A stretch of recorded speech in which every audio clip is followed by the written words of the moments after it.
Bem-vindo ao Gastro Talks, onde falamos como encarar as doenças gastrointestinais além da farmácia. Olá pessoal, bem-vindo ao Gastro Talks, meu nome é Candice Krumel. Meu nome é Estela Marini. E hoje a gente vai falar de um tema super complexo, intestino e cérebro, muito além do que você imagina. Saudades, Estelinha, saudades!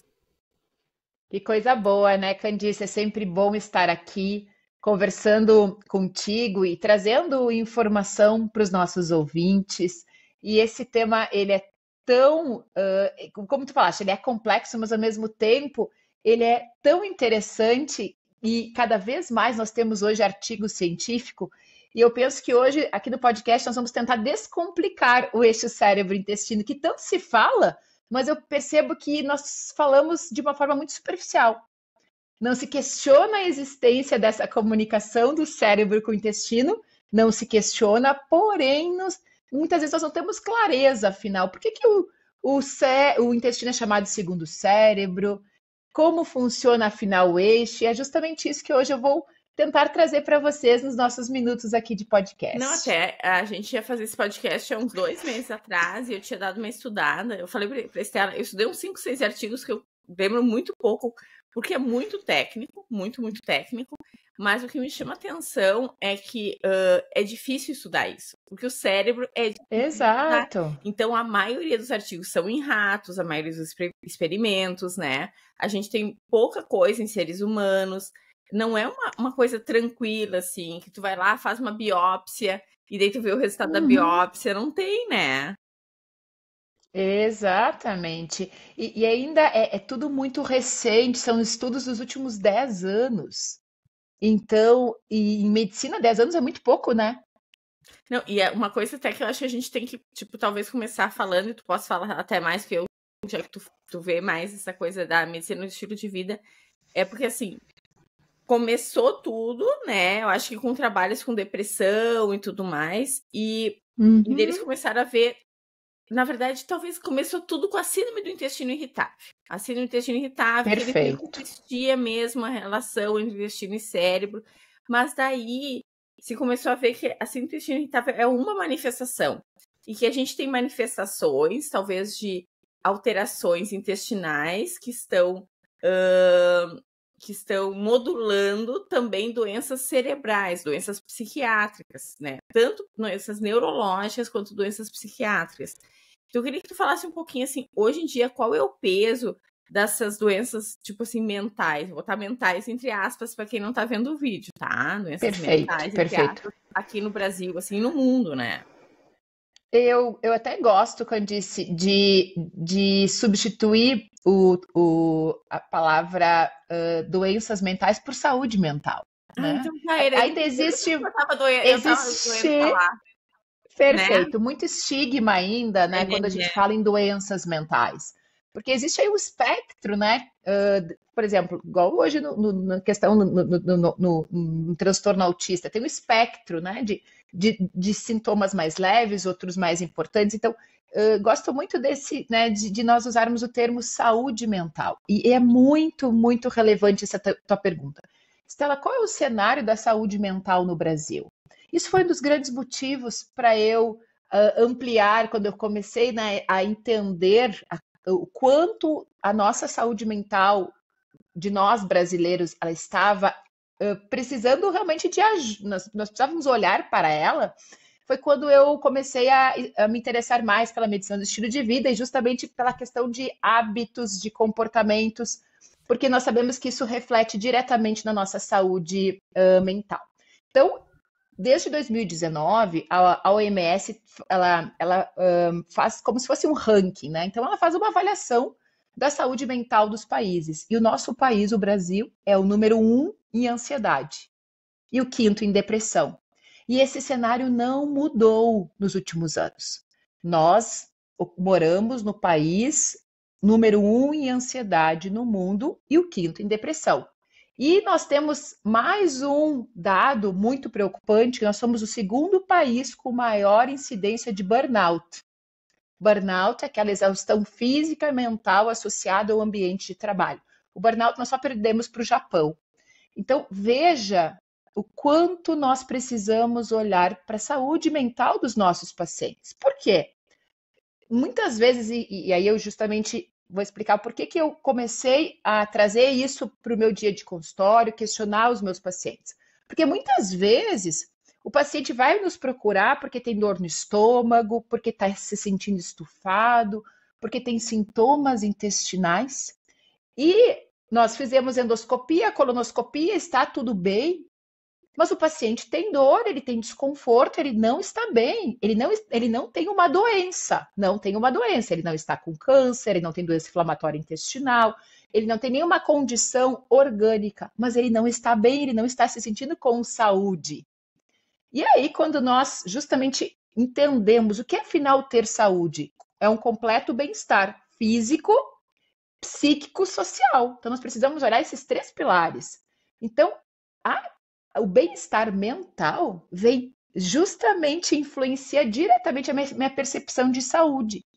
E aí eu comecei a questionar os pacientes, né? Como é que eles estavam se sentindo, como é que estava o nível de ansiedade, de estresse, e como é que estava a qualidade do sono. E foi mais ou menos ali na época da pandemia, onde nós já tínhamos mais tempo de consulta, a gente se passou mais, eu tive mais tempo de conversar com os pacientes. E aí que eu me dei conta, gente, essa avaliação tão superficial que eu estava acostumada a fazer, eu não estava conseguindo identificar quais estavam sendo os gatilhos. Então, realmente, é muito preocupante o cenário de saúde mental do nosso país. Por outro lado, ao mesmo tempo que existe, entre aspas, uma pandemia de ansiedade e depressão, ela é muito negligenciada e talvez até exista muito preconceito em buscar ajuda. Não sei se como é que é para ti assim quando tu fala no consultório para os pacientes, quem sabe você busca ajuda de um psicólogo, né? Quem sabe você busca um psiquiatra. Muitas vezes a gente encaminha, inclusive, vai em tal psicólogo, vai em tal psiquiatra. E no retorno, quantos dos pacientes realmente buscam ajuda? Doutora, eu nem fui no doutor que tu me indicaste. Eu acho que assim, eles até percebem que realmente tem essa relação, né? Só que também o dia a dia é muito louco. Eu também não culpo os pacientes. Porque assim, para tu ir num psicólogo, tu tem que estar ali presente 1 hora, às vezes 1 vez por semana. Às vezes colocar isso na rotina é muito difícil. Para ir no psiquiatra, querendo ou não, assim, é que tu não atende mais convênio. Eu atendo convênio ainda. A maioria dos convênios dos psiquiatras saíram dos convênios, que eles estão certos, porque na verdade, assim, são consultas longas, né, que ocupam bastante tempo, e o convênio paga muito pouco pela consulta. Então, a maioria dos psiquiatras saíram pelo convênio. Então, uma coisa a mais que eles vão ter que gastar com o psiquiatra. Então, quando eu falo, eles aceitam, eles falam, realmente, eu deveria fazer, eu deveria procurar, né? Muitos procuram, né? Muitos pedem assim, como alguns convênios pagam psicólogo, muitos pedem, a senhora consegue me encaminhar que eu vou ir, né? Muitos procuram, e muitos olham para mim e falam assim, mas eu não tenho condições. Exato. Então nós temos aí uma série de entraves, né? Mas é sempre importante nós, quando você então sentir sintomas gastrointestinais, claro que vai buscar o gastro, vai fazer os exames, vai descartar que está doente, mas não se detenha aí, né? Eu sempre digo, se questione, afinal, mas o que está acontecendo comigo, né? E muitas vezes a resposta está justamente no eixo cérebro-intestino, que é o tema do nosso podcast de hoje. E eu já começo falando uma coisa que eu acho que é fundamental, Candice, de nós entendermos o que acontece no intestino não fica no intestino. Não fica no intestino. Né? Então, o que acontece no intestino, todo o impacto do nosso estilo de vida que afeta diretamente a nossa saúde intestinal vai repercutir em outros órgãos e sistemas. E talvez o cérebro é o primeiro, por quê? Porque hoje nós sabemos que existe uma conexão direta. E nós realmente, como tu falaste lá no início, nós começamos a olhar para o eixo cérebro-intestino a partir da síndrome do intestino irritável, porque o que nós percebemos nos pacientes com intestino irritável? A história era a seguinte, doutora, eu tava super bem. E daí veio uma notícia ruim e na hora me deu aquela dor de barriga. Tipo, nem comi nada. E na hora, foi assim, ó, instantâneo. Instantâneo, aconteceu algo ruim na minha vida e veio aquela sensação de borboleta, sabe? Na barriga. Como assim? Como assim? E aí, claro, começou a se entender a questão da hipersensibilidade visceral, que os pacientes com intestino irritável, é como se a digestão, as paredes, né, ali do órgão, elas são mais sensíveis e os próprios movimentos peristálticos que impulsionam o bolo fecal, eles acabam sendo percebidos como dolorosos. E aí que se começou a estudar, né, essa relação do eixo intestino-cérebro. E essa relação, Candice, nós falamos muito do nervo vago, e ele realmente, a gente fala que o nervo vago o nervo vago é uma highway, né? É uma via de mão dupla. O que acontece no cérebro tem comunicação com o intestino, por outro lado, o que acontece no intestino também impacta na nossa saúde mental. Então, é uma via de mão dupla. E essa comunicação, por mais que a gente fale muito do nervo vago, mas não é exclusivamente via nervo vago. Tem outras vias também. O vago, que seria a via neural, é uma delas. Mas também o eixo cérebro-intestino, ele se comunica por via imunológica. Como assim? Lá no nosso intestino, nós temos o sistema imunológico, pessoal, 70% das células imunológicas se localizam no nosso intestino, que são os nossos soldadinhos de defesa, eu sempre falo. E para defender o nosso corpo, eles liberam uma série de substâncias que são as substâncias que a gente chama de mediadores inflamatórios, né? As tais as citoquinas, elas não ficam ali no intestino muitas vezes, especialmente se nós estamos assim no cenário de desbiose, elas viajam e elas acabam afetando sim essa comunicação do eixo cérebro-intestino. Então, existe uma comunicação via nervo vago, então neural, imunológica, a terceira via endócrina. Como assim? O intestino produz uma série de substâncias, de hormônios.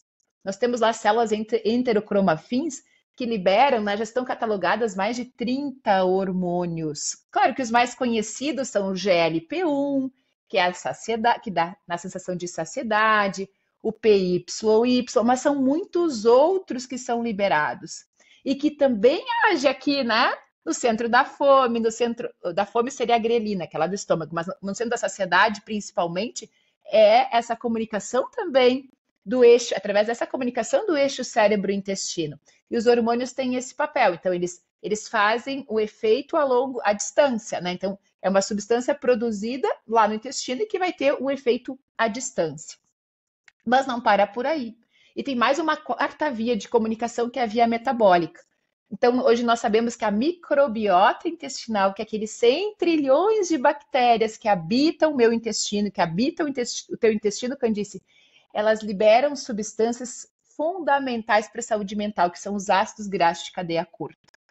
Esses ácidos graxos de cadeia curta, eles realmente eles são muito importantes para essa sensação de bem-estar e principalmente para manter a permeabilidade intestinal, manter a barreira intestinal.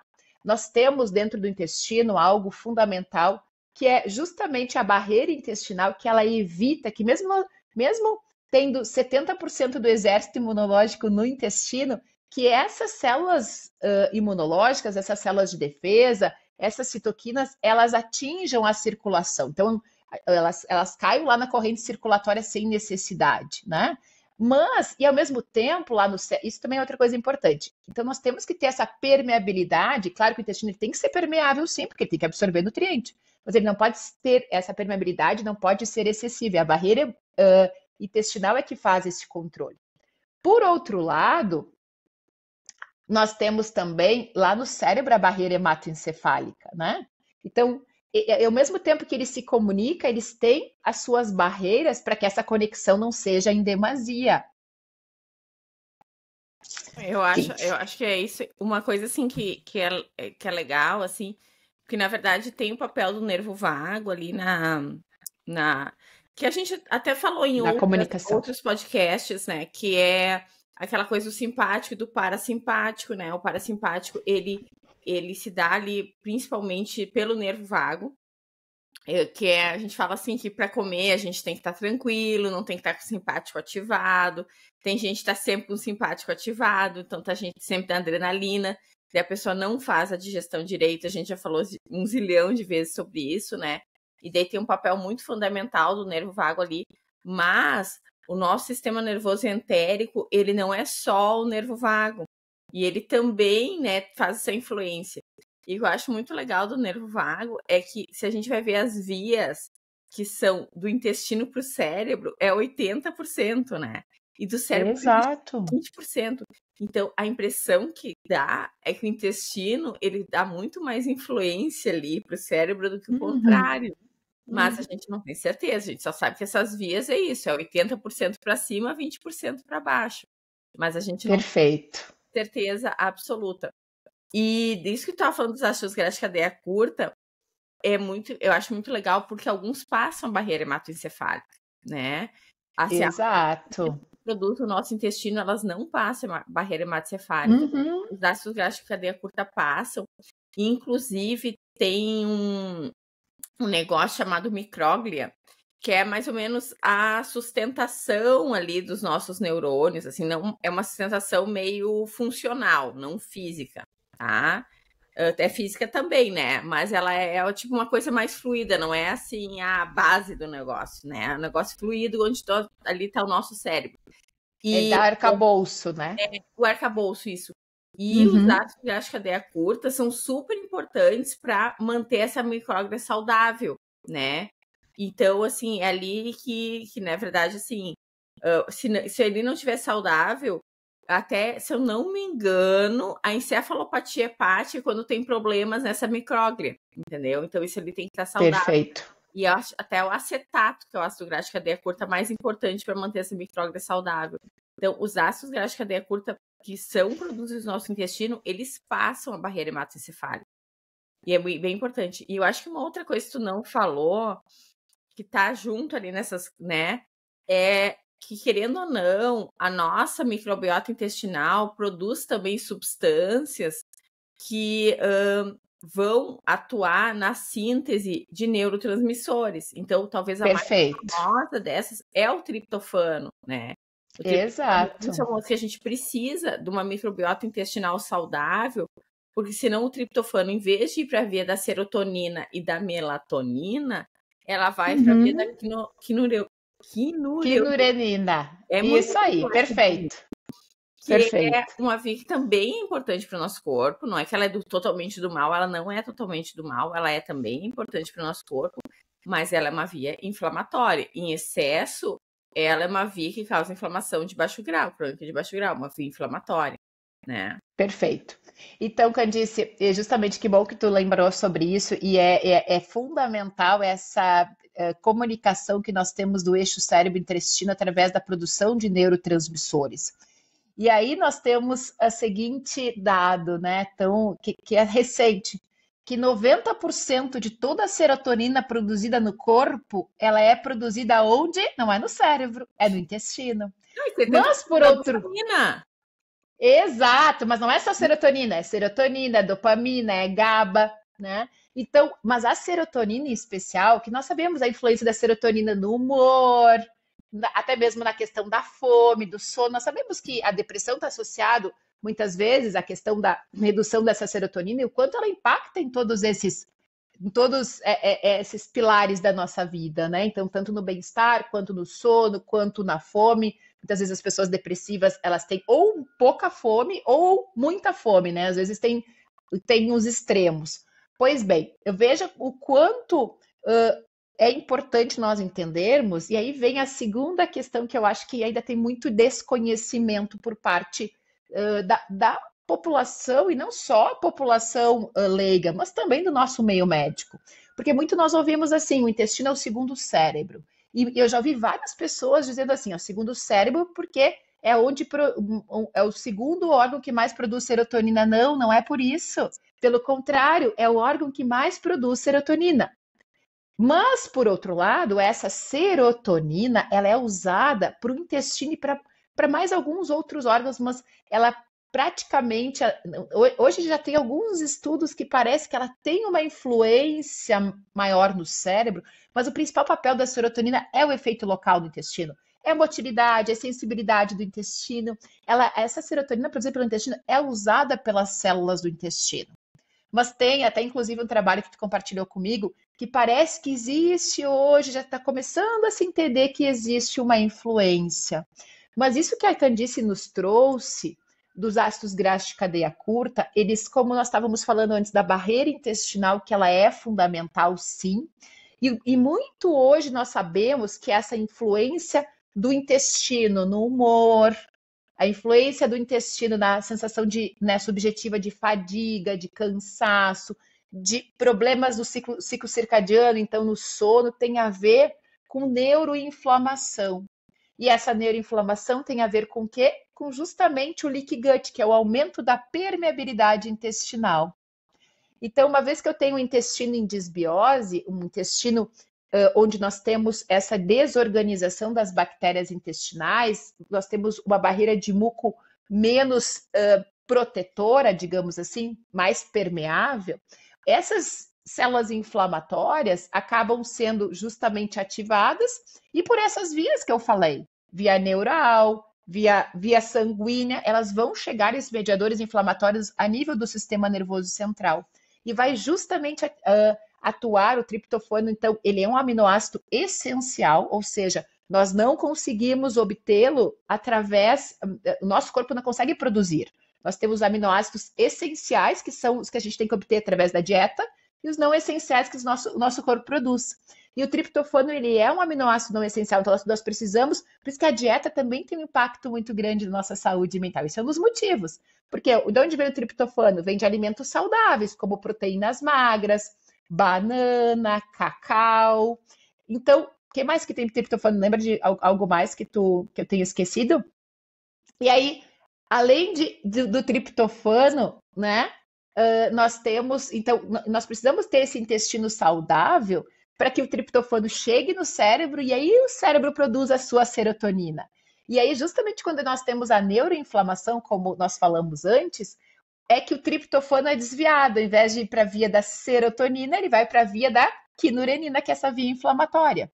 Então, é interessante que muitas vezes o tratamento da depressão, né, numa abordagem mais tradicional, acaba se usando antidepressivo, que vai fazer com que aquela serotonina dure mais tempo ali na fenda sináptica. Tipo, ela dura mais tempo, mas não aumenta a produção de serotonina. Por isso que a gente precisa realmente atuar na dieta também.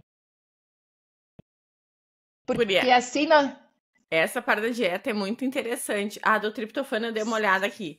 Tem carnes também, tá? Laticínio. Perfeito. Ovos.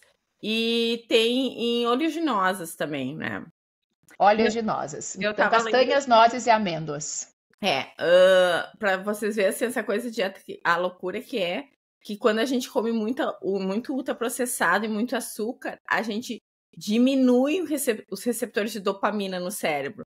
E hoje em dia tá todo mundo querendo, tipo, aumentar a dopamina para aumentar a motivação, para sei lá do quê. E daí tu come um monte de açúcar e tu diminui os receptores de dopamina no cérebro.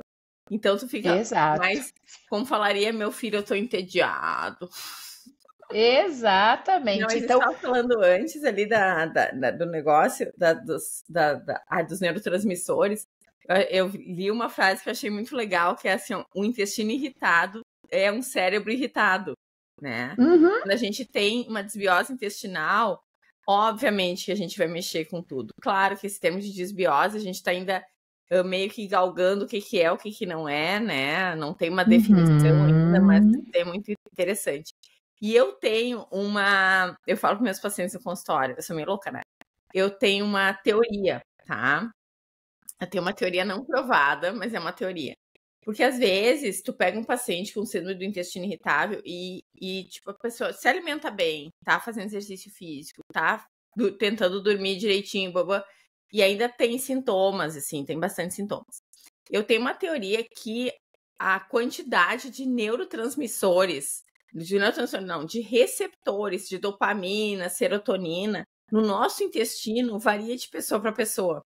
Então, se a pessoa tem mais receptores para serotonina, ela vai ter um trânsito intestinal mais, né? Rápido. Exatamente. Uhum. E aí eu falo para os meus pacientes com constipação, eu acho que tu tem menos receptores para as coisas, entendeu? Por isso que o teu intestino não reage do mesmo jeito que Vai todo mais mundo. lento. É mais lento. Isso é uma teoria não provada, tá? Um dia se provará. Mas faz sentido, né? Porque a serotonina tem a ver com a motilidade mesmo, né? E Claro, aí, querido. eu disse, eu acho muito importante nós ajudarmos as pessoas a entenderem por que, afinal, então, é chamado o intestino segundo o cérebro. Eu já acabei de dizer que não é porque produz, que é o Não. segundo órgão, porque não é, ele é o que mais produz serotonina. Não é isso. Então, vamos lá. Isso também não é tão fácil, mas acho que eu vou tentar descomplicar.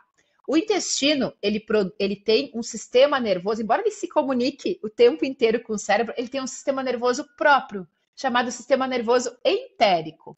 Esse sistema nervoso dele antes ali, né? Exatamente, ele é independente do cérebro.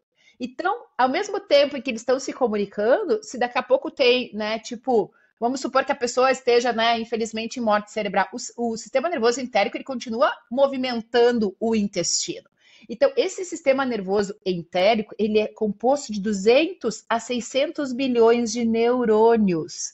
Ele tem mais neurônio do que na medula espinhal. Isso é um dos motivos. Então, o intestino é chamado segundo cérebro porque é o segundo órgão que mais tem neurônios. Sim, que compõe o quê? O sistema nervoso entérico. Então, e aí o que confere ao intestino? Então, primeiro, a autonomia dele poder funcionar sem o comando do cérebro. Segundo, ele também produz os seus neurotransmissores. Por isso que é chamado de segundo cérebro, assim como o cérebro produz serotonina, os neurotransmissores do bem-estar, enfim. O intestino também produz seus próprios neurotransmissores, por isso também é chamado de segundo cérebro. E ele, ao mesmo tempo, claro que ele se comunica com o intestino, como eu falei. E o intestino, ele tem essa capacidade de responder a estímulos emocionais e sensoriais. Então, assim como aconteceu uma notícia ruim, o meu, tipo, dá aquela sensação de preocupação, de estresse, de ansiedade a nível mental, também pode dar a nível intestinal. É muito interessante, né, nós pensarmos que o intestino ele é sensível, sim, às nossas emoções. Então, olha o quanto isso é importante nós entendermos que o nosso intestino, o que acontece no intestino não fica no intestino. Mas, ao mesmo tempo, ele é um órgão muito. Acredito que por conta de ser um órgão tão importante para o nosso corpo, é a maior superfície de contato, é por onde são absorvidos os nutrientes que vão nutrir todas as células do corpo, do fio de cabelo até a unha do pé. Nós dependemos, sim, dos nutrientes absorvidos pelo intestino. Eu acredito que essa autonomia seja por conta disso. Não sei qual é a percepção da Candice, né? Pensando na questão da evolução aí do ser humano. Exato, só que eu nunca pensei nessa questão evolutiva, né? Mas se a gente for ver, não tem realmente.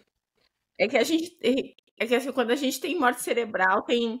Eu não sei como explicar, mas assim, a gente tem dois cérebros, né? Um cérebro que é inteligente e um cérebro que é para manter o corpo vivo, né? Perfeito. Então, a morte cerebral na medicina é quando o cérebro inteligente morre, né? Quando o cérebro inteligente morre, a gente faz o diagnóstico de morte cerebral. Mas, querendo ou não, a gente para de respirar, né? Quando a gente, só o coração que continua batendo. Que bate, né? E o nosso intestino também, ele continua funcionando. Só que eles já fizeram vários, assim, que inclusive quando a gente tem lesão de medula, o intestino continua funcionando, né? A gente para, aí assim, para de respirar também, em muitos casos do diafragma e tudo mais, mas o intestino continua funcionando. Por conta do sistema nervoso entérico. Exatamente. Porque se nós dependêssemos só do sistema nervoso central, nós não conseguiríamos, né? E aí pensa que se o intestino para, não tem mais como o ser humano viver, né? Talvez o nosso corpo compartimentalizou, que nem nós, a medicina, a gente também compartimentaliza as coisas. Ele compartimentalizou para não ser tanta coisa para o cérebro dar conta. Então, assim, então tá, então vocês vão dando um jeito, vocês também. Então, eu acho que, na verdade, é o coração, porque o pulmão para, né? A maioria das lesões, o pulmão para, o coração não para, o intestino não para. O resto. Exato. Né? Exatamente. Os rins não param também, né? Exa Mas sim, estão ma parando de funcionar. exatamente. E aí a questão toda da microbiota, né, Candice, que isso também Ah, foi um grande divisor de águas, né, na nossa compreensão do eixo cérebro-intestinal na época da residência. Eu e a Candice, nós temos esse rosto de jovens, super jovens, mas mas na verdade nós já temos aí uma jornada de 20 anos de médica, né? E a nossa formação de gastro, mais ou menos 18, 20 anos também, 18 anos mais ou menos, no meu caso, a Candice um pouquinho mais, um ano mais.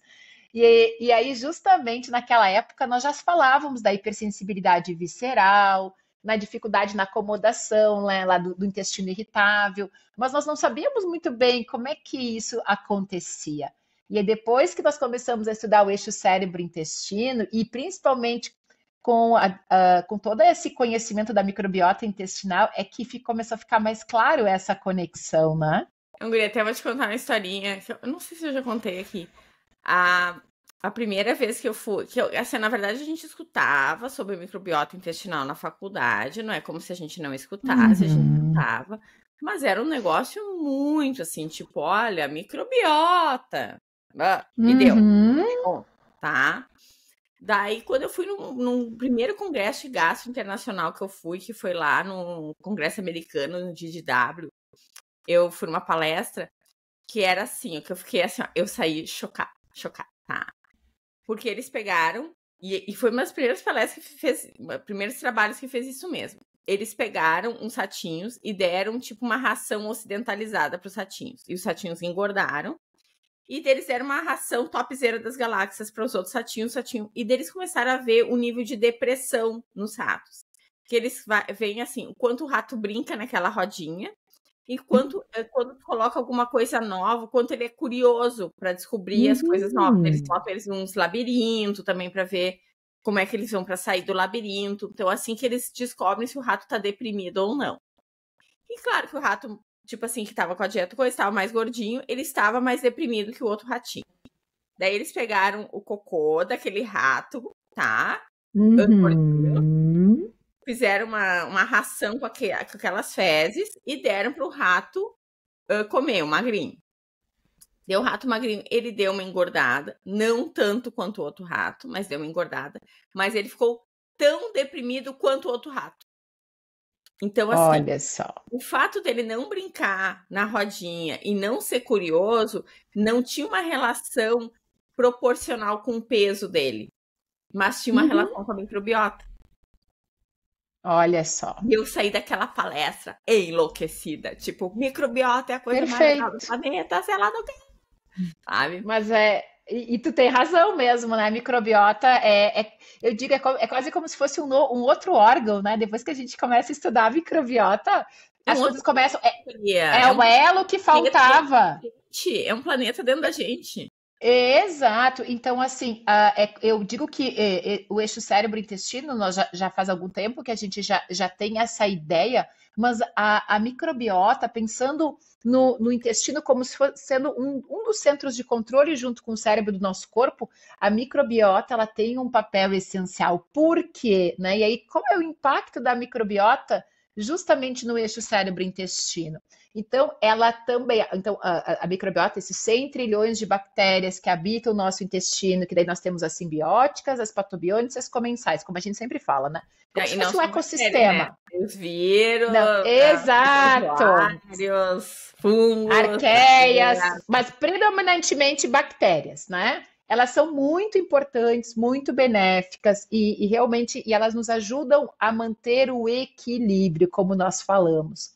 Mas de que forma, então, a microbiota afeta a saúde mental? E é claro que um dos principais fatores da microbiota impactando a saúde mental é porque ela, sim, ela é importante na produção, como nós já falamos, dos neurotransmissores, dopamina, GABA, serotonina, que tem uma ação às vezes direta, outras vezes indireta na saúde mental. Ao mesmo tempo auxilia na regulação do sono, do apetite, da sensação de bem-estar como um todo. A microbiota ela é fundamental para manter a barreira intestinal, então que é é justamente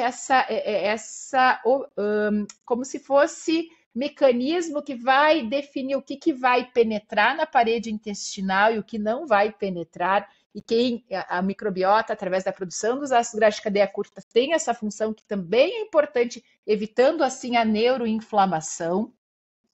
E ao mesmo tempo tem algo aqui que a gente não falou ainda, que eu acho fundamental, que hoje nós sabemos que a microbiota ela influencia no nosso eixo hipotálamo, hipófise adrenal. O eixo hipotálamo, hipófise adrenal, ele é responsável pela produção do cortisol, o tão famoso hormônio do estresse. E quando há um desequilíbrio, ou seja, quando o paciente está em disbiose, ele tende a ser mais reativo ao estresse. E olha como é interessante, né? Eu estava justamente ontem ouvindo uma neurologista especializada nos podcasts, que eu estava fazendo exercício, eu amo ouvir podcast quando eu corro na esteira, e ela falava, né, ela trabalha com essa parte de mapeamento cerebral. E afinal, o que é a sensação de estresse? Ela é algo subjetivo.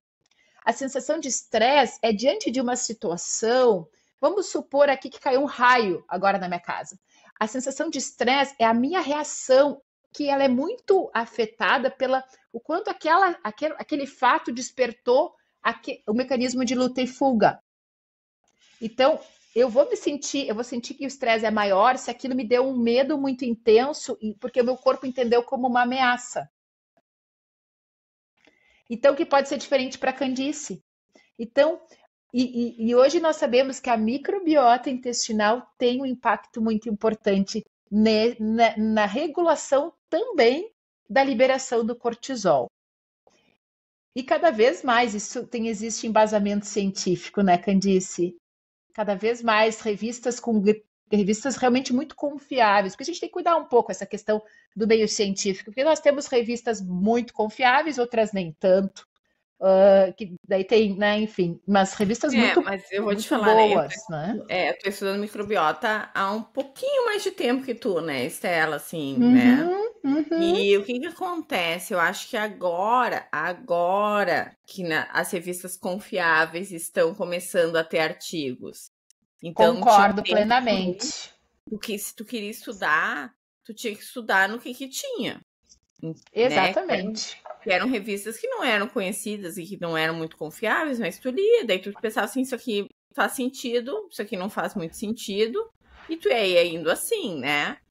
E agora, eu acho que no último ano, assim, de 2024 para cá, que as revistas grandes, que é a Gut, a Gastroenterology, a American Journal, estão começando a publicar muito artigo de microbiota. Muito, muito artigo de microbiota.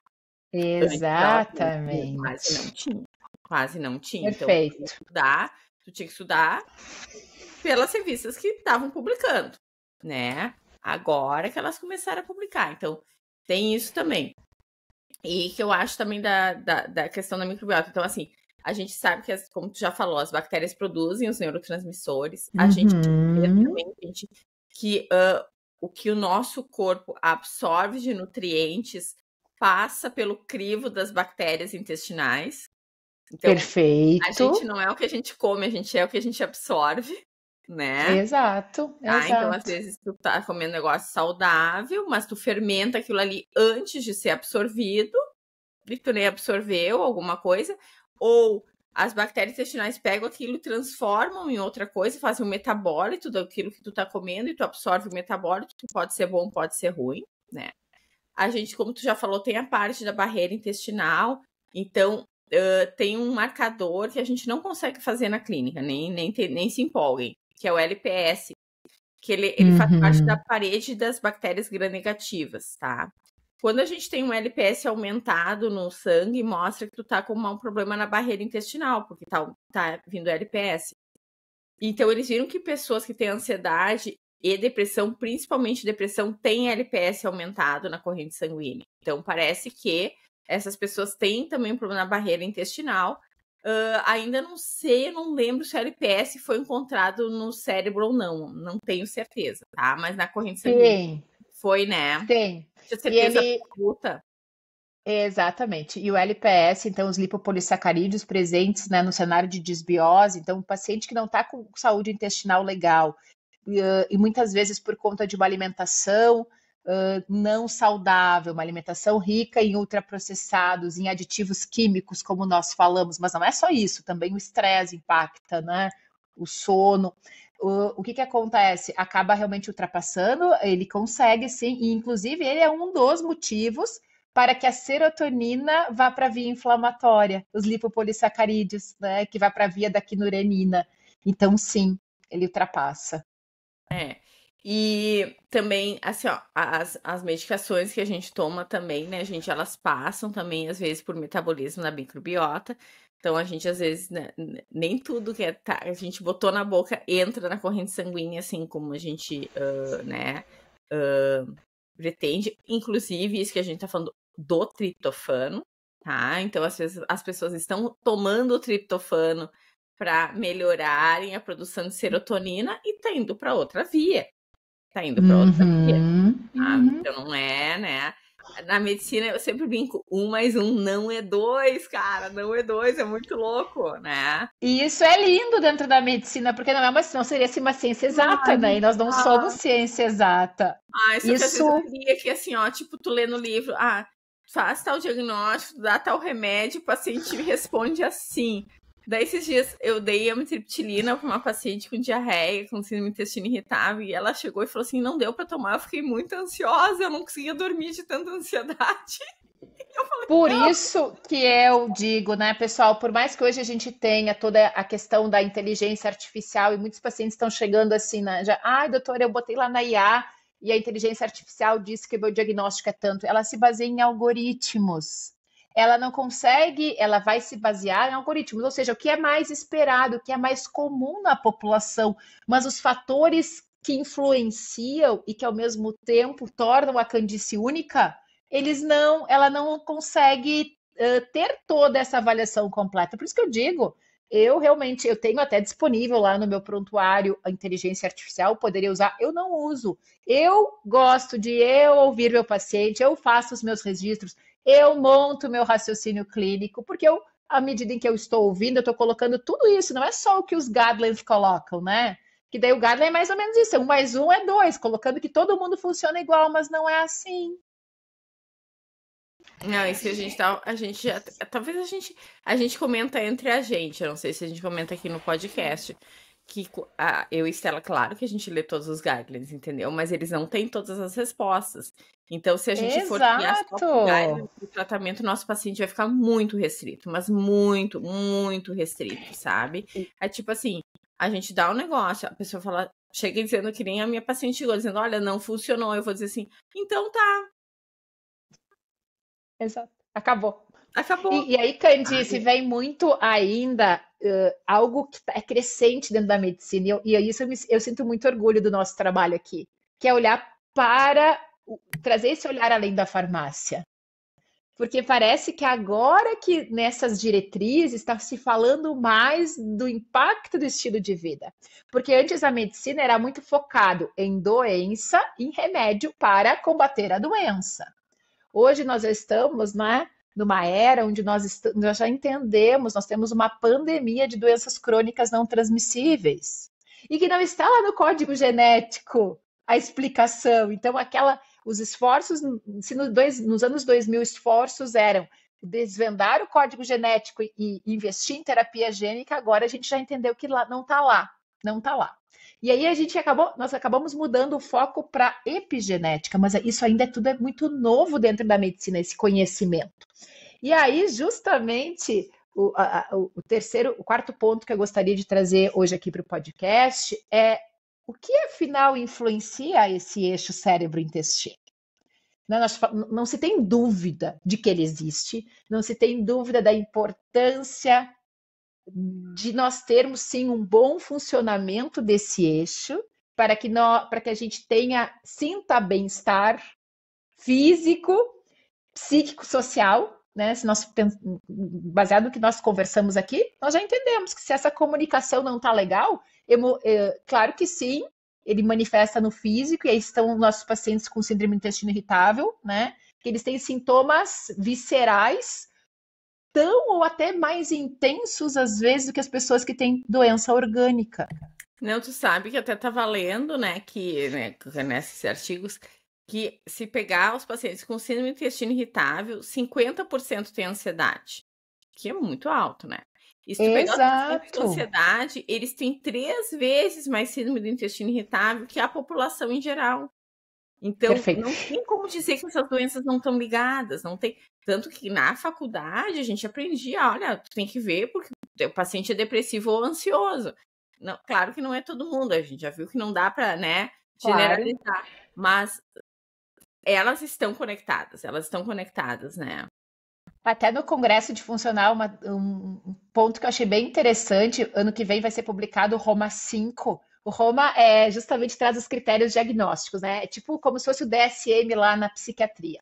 Então, o Roma 5, ele vai mudar o termo. Antes, intestino irritável, ele é considerado uma doença funcional. Vai deixar de usar o termo doença funcional para desordens do eixo cérebro-intestino. Eu achava que já estavam usando esse termo. Não, ainda não. Ainda no Roma 4 ainda é funcional. Então, o que realmente nós temos então, hoje, assim, em termos de evidência científica, o que o mundo científico nos traz, né? Que realmente o estilo de vida, ele impacta diretamente no eixo cérebro-intestino. Por quê? Quais são os pilares, né? Pensa assim, estilo de vida saudável, mas afinal, o que é estilo de vida saudável? Estilo de vida saudável, claro que nós sabemos que a alimentação é a base da saúde intestinal.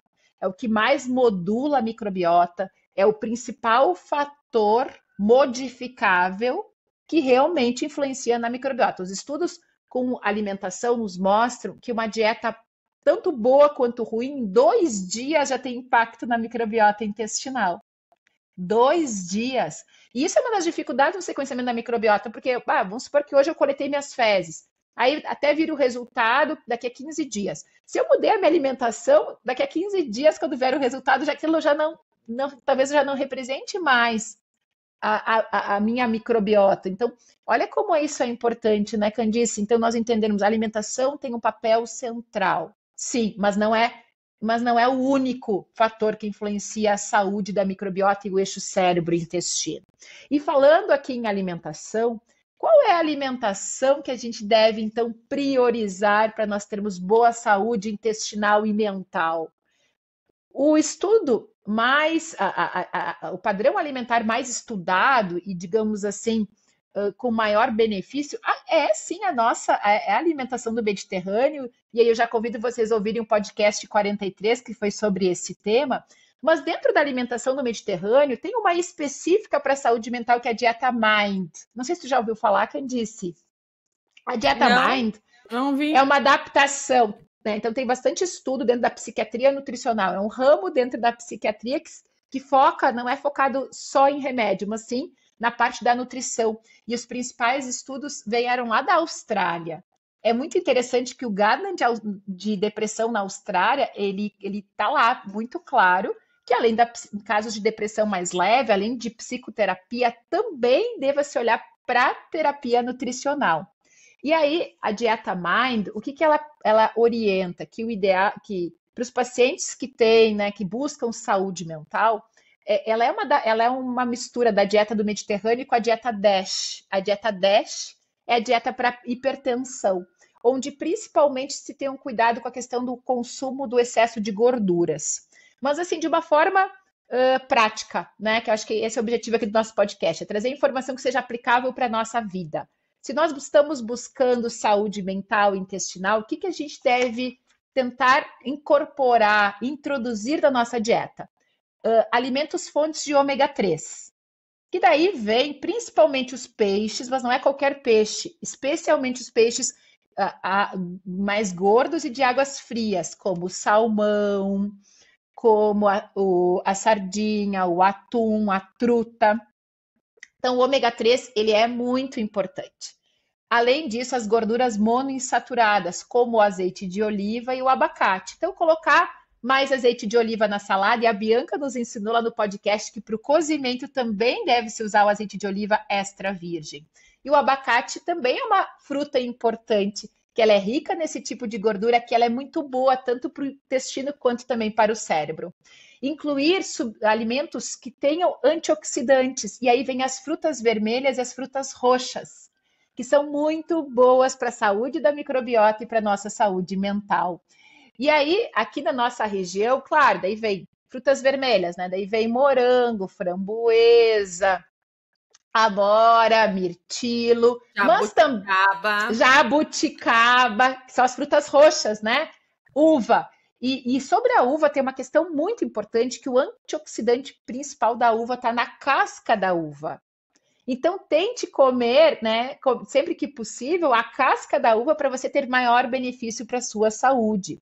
Mas, além disso, quais são os outros antioxidantes que são bons para a barreira intestinal e para o nosso sistema nervoso central? A cúrcuma, como tempero. E deixa eu ver se eu esqueci de algum outro. Acho que são esses, né? Não sei se a Candice lembra de algum outro antioxidante. E aí vem o ácido fólico. Também, guria. Isso, chá verde, que tem as catequinas. Perfeito. Chá verde também tem esse efeito. Ácido fólico é fundamental para bom funcionamento do sistema nervoso central, do eixo cérebro-intestino. E como incluir mais ácido fólico? Nós, inclusive, quando gestantes, nós tomamos ácido fólico para a formação do tubo neural dos bebês, né? E ele continua sendo essencial para o bom funcionamento do eixo cérebro-intestino. Como nós vamos obter o ácido fólico? Através de folhas verdes escuras e das leguminosas. E aqui vem o feijão, a lentilha, o grão de bico, como fonte, sim, de proteína, sim, mas também como fonte de ácido fólico. Complexo B é muito importante para o bom funcionamento do eixo cérebro-intestino. E quais alimentos que têm complexo B? Principalmente nos cereais integrais. Então, poder substituir o arroz branco pelo arroz integral. As folhas verdes escuras também têm vitaminas do complexo B. E também tem vitaminas do complexo B que são produzidas pela nossa microbiota intestinal. E as carnes também, né? Tem bastante complexo B. E as carnes, exatamente. As carnes. Aí a gente só tem que cuidar um pouquinho que o excesso de gordura saturada pode não ser tão bom a nível, né, de saúde do eixo cérebro-intestino. Aquela questão, eu gosto daquela orientação dos pacientes. Nós moramos no sul, eu também amo carne vermelha. Tem um estudo que eu acho interessante aqui mencionar, que fala que a carne, diferente da embutida, as carnes embutidas está associado a câncer de intestino, né, a uma série de condições. Não se tem dúvida que não se deve consumir carne embutida todos os dias, né? Não é bom. Eventualmente não tem problema nenhum, mas comer todos os dias é que realmente não faz bem. Mas a carne vermelha não se tem não tem essa evidência científica. Mas parece que não deve ser a única fonte de proteína, né? E aí tem um estudo que avaliou que até 500 gramas de carne por semana vermelha, que seria uma quantidade, digamos assim, com menor chance de complicações a nível intestinal. E aí tem a questão do ponto da carne também, né, Candice, que também a gente já conversou aqui, né? É ao ponto a menos, né, gente? Exato! É ruim. Aquele queimadinho da carne parece ser ruim para a nossa saúde intestinal. E aí tem um outro nutriente. Para a saúde do cérebro, inclusive, né? Porque esses metabólitos gerados, eles estão associados com o envelhecimento, né? Isso é muito importante. Então, carne mais vermelhinha, mais mal passada é melhor para nossa saúde, né, do que a carne mais passada e principalmente evitar a carne torrada. E aí tem um outro nutriente muito importante para a saúde, né, do eixo cérebro-intestino, que é o selênio e a vitamina E, que está presente aonde? Nas oleaginosas. E tem algo que eu vejo no consultório, as pessoas, né, quando dentro lá da minha anamnese, eu sempre pergunto como é que estão os hábitos alimentares, e o paciente vai me dizer, doutora, no café da manhã eu como isso, no almoço eu como isso e na janta eu como isso. Candice, é uma minoria de pessoas que para às 16, às 17 horas para comer. O lanche da tarde, eu digo que é o que mais as pessoas acabam pulando. E eu vou dizer que eu também pulava. Eu, quando tinha uma agenda muito apertada, com muito paciente, eu pulava o lanche da tarde. E eu chegava em casa com muita fome, mal-humorada. E aí eu vejo o quanto realmente isso hoje é uma verdade. Eu, Estela, percebi que eu precisei colocá-la na minha agenda, está lá, minha secretária sabe, das 16 às 16h30 é inegociável, é intervalo, não existe encaixe, porque é o momento de eu parar e comer. E eu vejo muito que esse horário é um bom horário para comer oleaginosas. Porque a oleaginosa, ela vai me dar aquela, tipo, como tem proteína, tem gordura boa, tem um pouco de carboidrato também, então faz um mix ali de oleaginosas, ela também me traz vitaminas, né, traz micronutrientes que são bons para minha saúde mental, e eu vou chegar em casa com menos fome. Então eu sempre digo para os pacientes, inclui um nuts como, né, tipo castanhas, nozes, amêndoas, como lanche da tarde. É rápido comer, né? Prático. E prático, mais fácil que fruta. Esquentar, mexer. Exato. E as oleaginosas têm também magnésio, né? Que também é um mineral que está muito linkado hoje com um negócio de saúde mental. E as oleaginosas, as folhas escuras que tu já falou, também tem magnésio, né? Ótimo. E o sétimo nutriente, que é fundamental para bom funcionamento do eixo cérebro-intestino, principalmente a nível cerebral, é a colina. A colina presente na gema do ovo, ela é importante. Mas aí tem um parênteses, né, Candice, que é o seguinte, quando nós estamos em disbiose, a colina pode ser ruim. Ah, sim, porque ela faz ter mal.